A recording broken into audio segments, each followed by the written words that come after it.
Message to Tommy Robinson.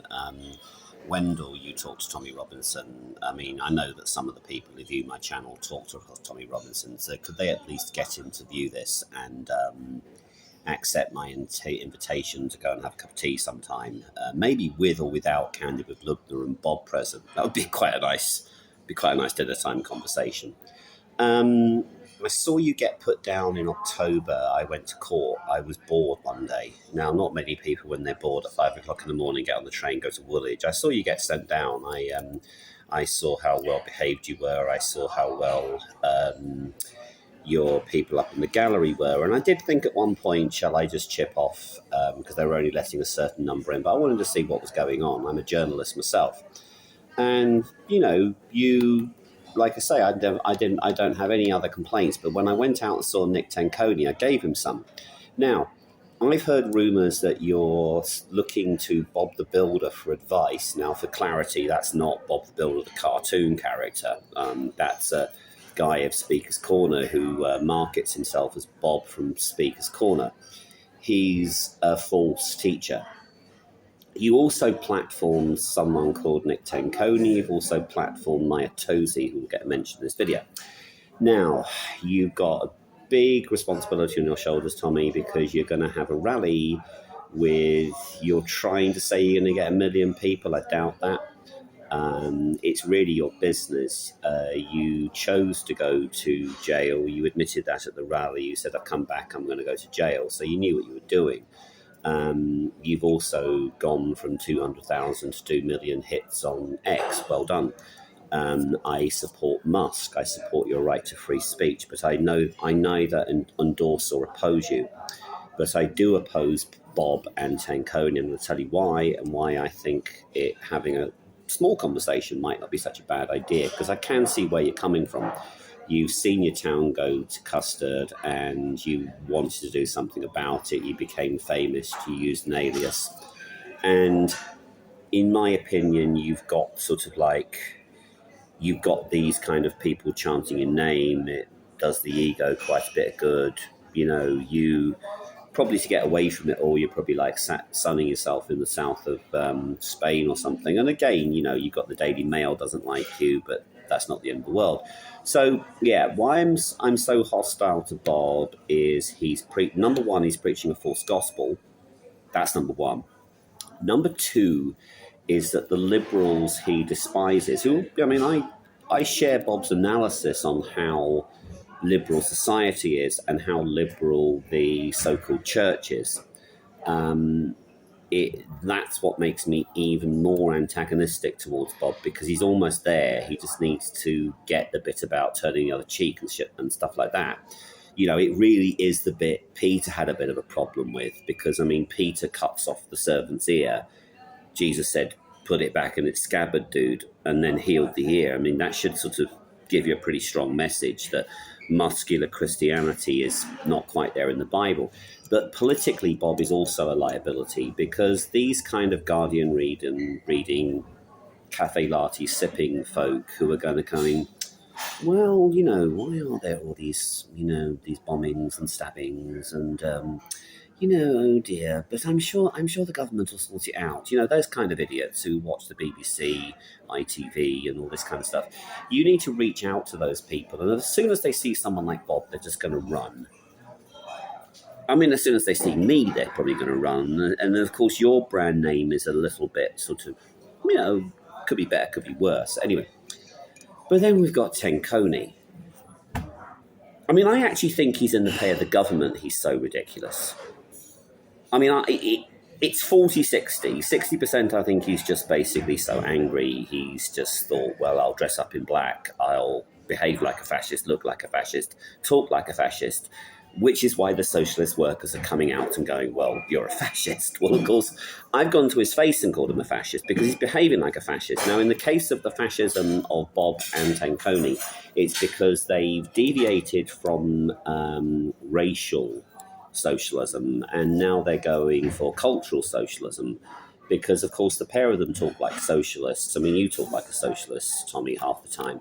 And you also, the other thing that's interested me on a couple of videos you've made is about the trust levels of Farage. I mean, apparently you seem to have endorsed Advance UK. I'm not sure.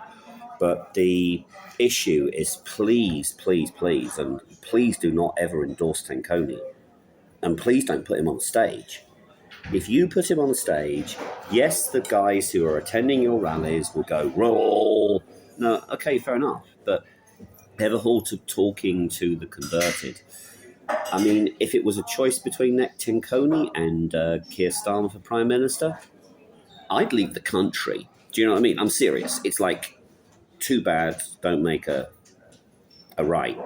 No one is going to elect him. No one is going to take him seriously. He is just a nightmare. And every time he opens his mouth, he will close the people who've been to our universities, he will close their mind in a nanosecond, because I don't think you've been to university, Tommy, but they are indoctrination centres. How did I realise that actually Thatcherite conservatism was the solution? Number one, I did an economics degree and politics degree, so I do know what I'm talking about. Number two is I've got an arsehole of a brother who went to university having voted for Maggie, came back with the Communist Manifesto, as you do.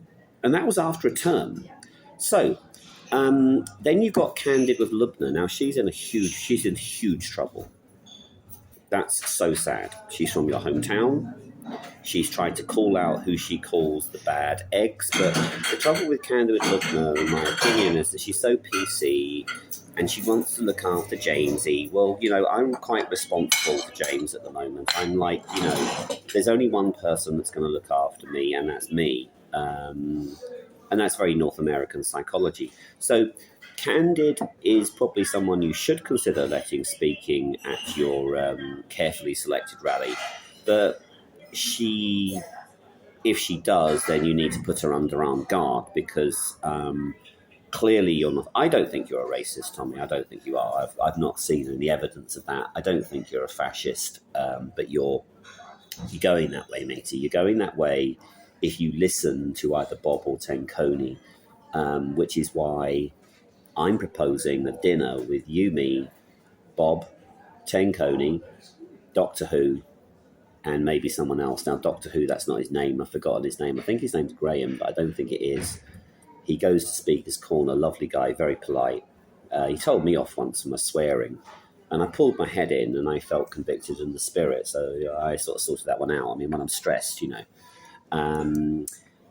Maybe Wendell, you know, it's only dinner, do you know what I mean? But it's about sort of the message you put out to the public. I mean, it didn't help me getting arrested in Speaker's Corner, but it got me the clicks. I'm not after the clicks. I'm in despair of this country. I'm in despair that we're letting undocumented illegals in. I'm in despair that we're not tackling extremism. So yeah, Lubna, I've had a go at her on her streaming for allowing people like Dar to speak. I mean, Dar is a British guy with no mates who went to Saudi Arabia. I mean, you don't want to know the rest. I mean, I'm sorry, Saudi Arabia is a nut-job country where they have public executions in the street. Now, I have that from very reliable sources because I used to live over the causeway in Bahrain. I don't think going back to the Middle East is a good idea, by the way. I'm sure all the Bobites will be going, look, James, go to the Middle East, you know, here we go. But anyway, that's... and then Maya, he's the interesting one. He's probably the more acceptable face of all your little close shop club. He's got some good public speaking, good message. We are about 80% down the line for an Iranian-style revolution, because you've got the Corbynites who are, you know, literally sharpening the blades. Actually, literally. The Corbynites are out in force. That's why these hotel protests, you've had all the sort of like rent a lefty come out. And they don't really come out with much sense either. How to unite the kingdom is a really, really big one. Politically, I think you've gone in behind Ben Habib. That's probably a reasonable choice. But I didn't even know whether Trump will meet you. Do you know what I mean? Maybe Trump will. I mean, Trump would probably say, "Look, I want to go and meet Tommy Robinson." He would. He may try and bang some heads together on the right of centre. Politics is in a mess in this country. Most of you guys, including Bob, don't even know their economics or politics very well, because when I scratched the surface of Bob, I mean, I believe he said that he thought that fiat currency was a Christian thing. Really? I mean, I thought it was Richard. I thought it was a Nixon thing, which is a total fraud. But no, I'm open-minded on you. I don't support you because there's nothing to support, because you're a journalist.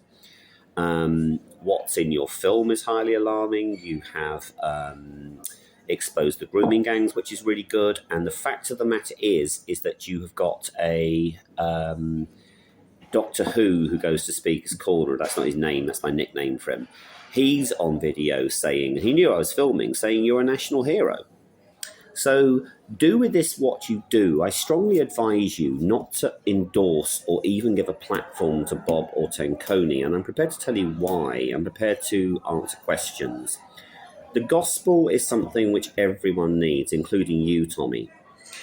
When we face a righteous God, we've got the problem that we've all fallen a bit short, including the guy who seemed to be falling at St. Pancras Station. Now, I didn't see what happened. I don't take a view, but trust me, all the leftists are going, "Oh, Tommy Robinson's a nasty manny." Anyway, my take on it is that he probably came too close to you. You reacted.